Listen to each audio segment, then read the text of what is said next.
Dear students, नमस्कार।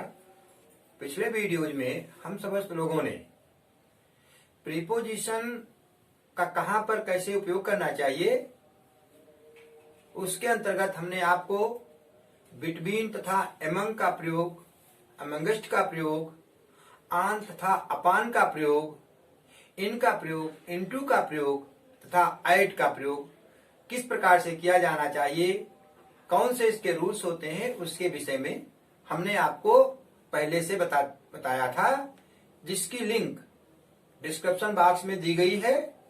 किसी भी समस्या को यदि आप दूर करना चाहते हैं, आपको कोई कठिनाई है, तो आप डिस्क्रिप्शन बॉक्स में जाकर के प्रीपोजिशन संबंधी अपने उस संदेह को दूर करके बेहतर से बेहतर अंक प्राप्त कर सकते हैं।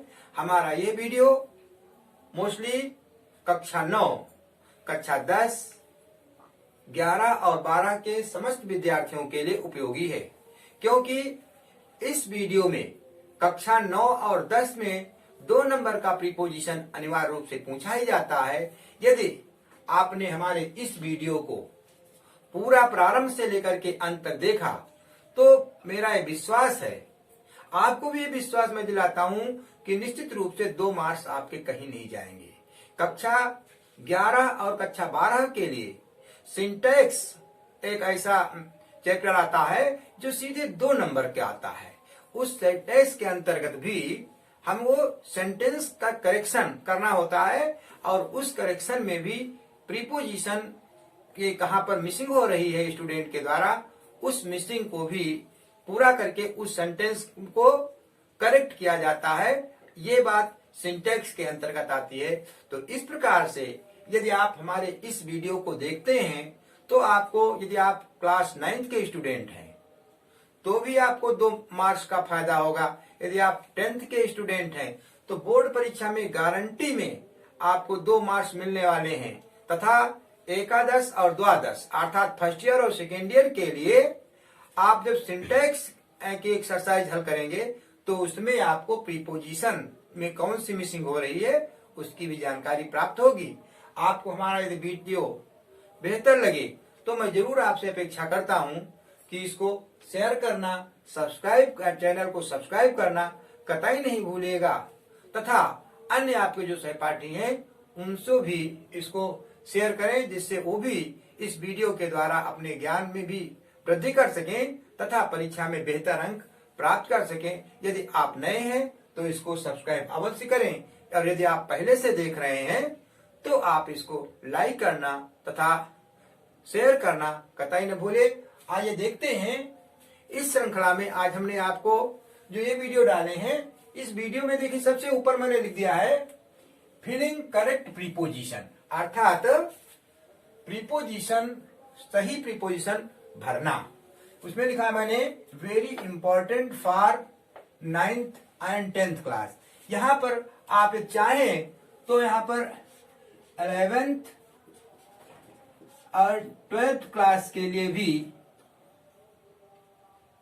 हम बात आप कर सकते हैं, कि क्योंकि ये सिंटैक्स के अंतर्गत यही बात पूछी जाएगी, तो आप आसानी से सिंटैक्स को भरने के लिए भी प्रयोग कर सकते हैं। अब देखिए सीधे सीधे हम आपको सेंटेंस पर ले चलते हैं। जो पहला आपका है, मैंने पहला जो सेंटेंस लिखा है वो लिखा है स्मोकिंग इज इंजूरियस, आगे है हेल्थ। अब जब इसका हम अर्थ क्लियर कहते हैं तो हम कहते हैं धूम्रपान करना। स्मोकिंग मीन्स धूम्रपान। धूम्रपान करना स्वास्थ्य के लिए नुकसानदेह है। मोस्टली विद्यार्थी क्या करता है, वो सीधे जब किसी प्रीपोजिशन को भरना होता है तो उसका अर्थ निकालता है। तो जब यहाँ पर अर्थ निकालेंगे तो अर्थ निकलता है स्वास्थ्य के लिए इंजूरियस है, स्वास्थ्य के लिए नुकसानदेह है, और के लिए की इंग्लिश फार होती है। जनरली यदि हमने इसको नहीं पढ़ा है, हम नियम नहीं जानते हैं, तो हम बिना सोचे हम फार लिखेंगे, जो हमारा कतई गलत होगा। चाहे वो सिंटैक्स के अंतर्गत आपको लिखना हो, चाहे आप कक्षा 9 या 10 के स्टूडेंट हो और बोर्ड परीक्षा में हो या होम एग्जामिनेशन में हो, आपने लिख दिया फार तो गलत होगा। इंजूरियस के बाद में टू प्रीपोजिशन का प्रयोग होता है। तो इस प्रकार से इस पहले वाले सेंटेंस में आप लिखेंगे smoking is injurious to health. जिसने टू भर दिया तो उसमें उसके 2 मार्क्स क्लियर। सेकेंड सेंटेंस आपका है the ring is made gold. अब यहां पर जब इसका अर्थ निकालते हैं तो रिंग, रिंग मीन्स अंगूठी, रिंग मीन्स अंगूठी, अंगूठी बनी हुई है गोल्ड सोने की। जब कोई वस्तु किसी धातु की बनी होती है तो ऐसी स्थिति में बनने की अंग्रेजी में आप प्रीपोजिशन का प्रयोग किया जाता है। तो लिख देंगे the ring is made of gold. कोई भी सेंटेंस लिख सकते हैं जिसमें धातु की कंडीशन हमारे सामने आती है तो वहां पर हम आप प्रीपोजिशन भरेंगे। हाँ, यदि हमने कोई वस्तु बनाई और बनाने के बाद में यदि उस वस्तु के गुणधर्म उसमें से चले जाएं, उसकी वो प्रॉपर्टी नष्ट हो जाए, तो ऐसी स्थिति में हम मेड ऑफ के बजाय मेड फ्रॉम का प्रयोग करते हैं। ये भी ध्यान रखना चाहिए। जैसे एग्जाम्पल के लिए मैं आपको अलग से बताना चाहता हूं, जिसे कह दिया जाए चीज इज मेड, अब फिर गैपिंग हुई, लिखा है मिल्क। चीज मीन्स पनीर, पनीर दूध से बनता है। अब ऐसी कंडीशन में हम देख रहे हैं कि जब पनीर बन जाता है तो पनीर में दूध का कोई अस्तित्व नहीं रहता, तो ऐसी कंडीशन में वहां पर मेड फ्रॉम का प्रयोग करेंगे, ना कि मेड ऑफ का प्रयोग करेंगे। लेकिन यहां पर ऐसी जब ये हमारे सामने है कोई भी धातु आ गई तो हम वहां पर मेड ऑफ का प्रयोग करेंगे। तो इसमें हो गया ring is made of gold. Next sentence आपका है द काउ लिव्स, गाय रहती है। अब गाय कहां रहती है? आगे लिखा है ग्रास एंड वेजिटेशन, घास के ऊपर, वेजिटेशन शाकाहार, यानी घास फूस खरपतवार। तो इसका अर्थ निकलेगा गाय घास और शाकाहार पर रहती है, यानी वो फल फूल पत्ती इत्यादि खाती है, शाकाहारी होती है। तो यहाँ पर the cow lives on grass, ये भी हमारा कंपल्सरी सेंटेंस है, बिल्कुल अनिवार्य है। ये भी सेंटेंस आएगा द काउ लिव्स, तो यहाँ पर ऑन का प्रयोग करेंगे। या कोई जरूरी नहीं यहाँ पर काउ ही है, कोई भी हम एनिमल का नाम लिख देंगे तो भी हम यहाँ पर ऑन प्रीपोजिशन का ही प्रयोग करेंगे। नेक्स्ट सेंटेंस है you will be sorry. Sorry means दुखी होना, अफसोस जाहिर करना। यू विल बी सॉरी, आप दुखी होंगे, आप अफसोस करेंगे योर मिस्टेक, अपनी गलती के लिए। तुम्हें अपनी गलती के लिए, तुम्हें अपनी त्रुटि के लिए अफसोस जाहिर करना होगा। You will be sorry for your mistake. यहां पर फॉर प्रीपोजिशन का प्रयोग किया जाएगा। और इसके बाद में आपका जो नेक्स्ट सेंटेंस है वो है द पेशेंट डाइड, गैपिंग है कॉलरा। पेशेंट मीन्स रोगी, बीमार व्यक्ति, डाइड मीन्स मर गया, दिवंगत हो गया, pass away. The patient died, रोगी मर गया, कॉलरा, कॉलरा से। एक चीज हमेशा ध्यान रखिए, जब किसी बीमारी से किसी की मृत्यु हो जाती है तो ऐसी स्थिति में बीमारी से मरने पर डाइड ऑफ का प्रयोग करते हैं। जैसे मैंने कह दिया the patient died of cholera, कहते she died of heart attack, heart attack भी एक बीमारी हो गई।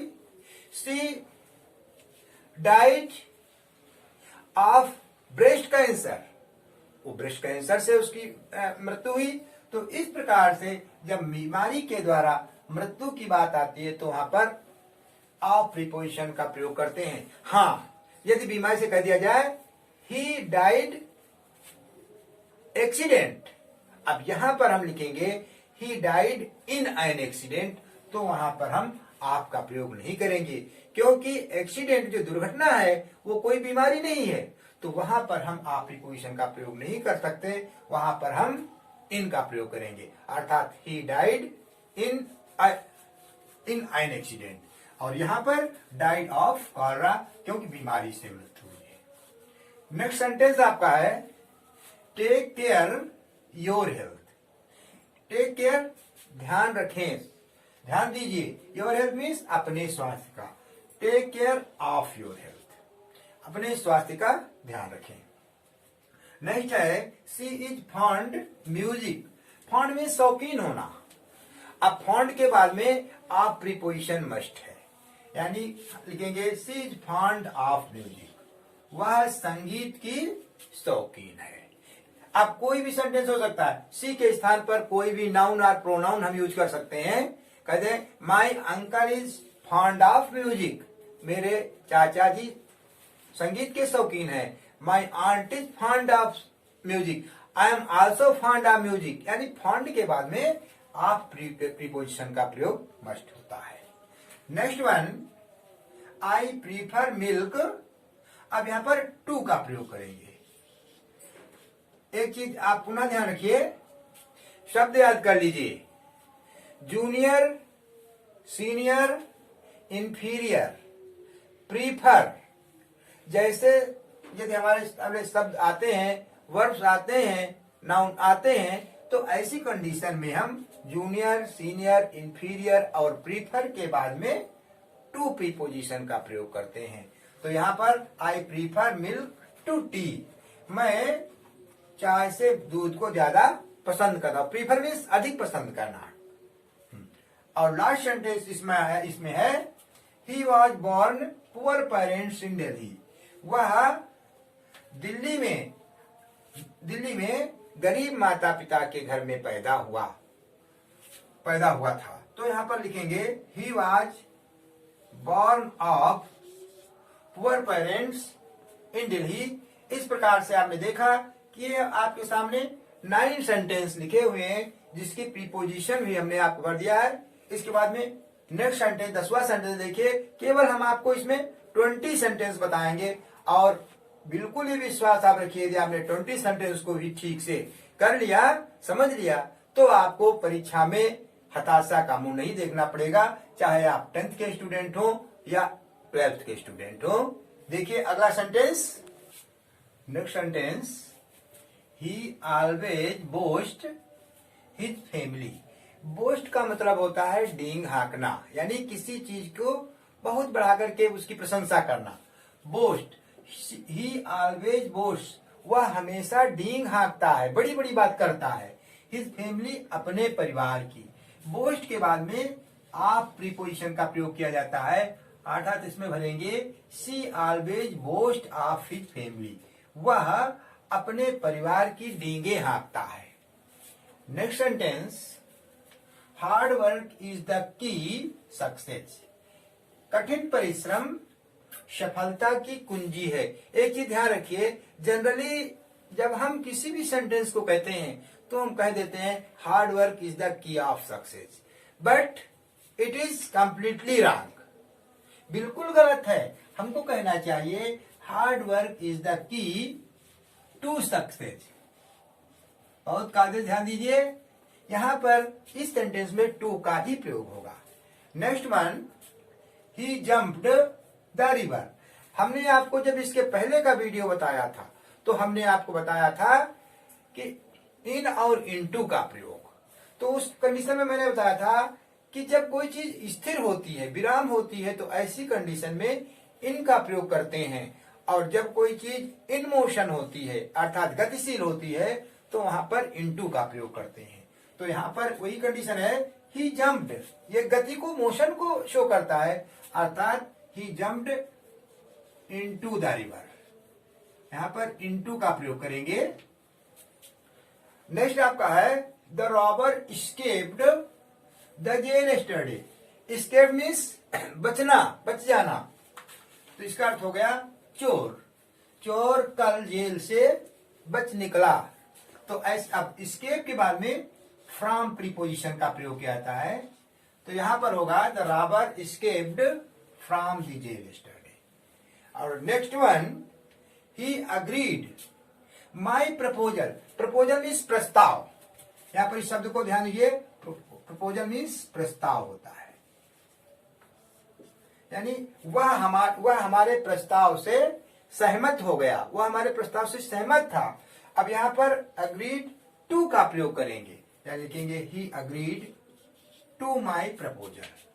नेक्स्ट वन, वाटर बॉइल्स, क्या लिखा है 100 डिग्री सेंटीग्रेड, यानी पानी 100 डिग्री सेंटीग्रेड पर उबलता है। तो देखिए जब एट द पॉइंट कोई बात होती है तो वहां पर एट का प्रयोग करते हैं, यानी फिक्स पर जैसे कहते हैं। तो इसमें भरेंगे हम water boils at 100 degree centigrade. हमने कह दिया look at the black board, श्याम पट पर देखो। नॉक एट द डोर, दरवाजे को खटखटाओ। अब ऐसी कंडीशन में जब एट द पॉइंट बात कही गई तो वहां पर एट प्रीपोजिशन का प्रयोग किया गया। यहां पर भी वही बात आएगी, at preposition. Next one, ghee is made, भरना है। अब इसका अर्थ है घी मिल्क, दूध से बनता है, घी दूध से बनता है। यहां पर भी जब घी के बाद में तो मेड ऑफ मिल्क नहीं होता है, मेड फ्रॉम मिल्क लिखेंगे। Ghee is made from milk. Next one, I have invited my friend dinner. Invite dinner, इसके बीच में हमेशा टू प्रीपोजिशन आता है, अर्थात I have invited my friend to dinner. मैंने अपने मित्र को रात्रि भोज पर आमंत्रित किया। डिनर मीन्स रात्रि भोज। Next sentence, my aunt is differ my uncle. मेरी चाची मेरे चाचा जी से भिन्न है, डिफर फ्रॉम होता है।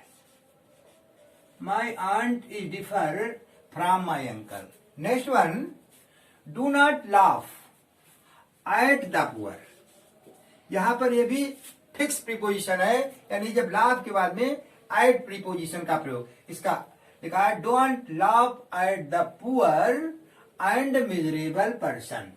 इसका अर्थ हो गया गरीबों और दुखी लोगों के ऊपर मत हंसो, या गरीबों और दुखी लोगों का मजाक मत बनाओ। और लास्ट सेंटेंस आपका हो गया, she keeps no interest in music. जब इंटरेस्ट आता है तो उसके बाद में इन प्रीपोजिशन का प्रयोग किया जाता है। इस प्रकार से आपके ये 20 सेंटेंस पूरे हो गए। यदि आपने इन सभी सेंटेंसेज को ध्यान से देखा, समझा और उसके बाद में फिर आपने कहीं प्रैक्टिस की तो निश्चित रूप से मैं ऐसा विश्वास करता हूं कि आप बोर्ड परीक्षा में हो या होम एग्जामिनेशन में हो, सभी में आप बेहतर से बेहतर अंक प्राप्त करेंगे। आज के लिए केवल इतना ही। अगले वीडियो में आपको कल पुनः मिलते हैं, तब तक के लिए धन्यवाद।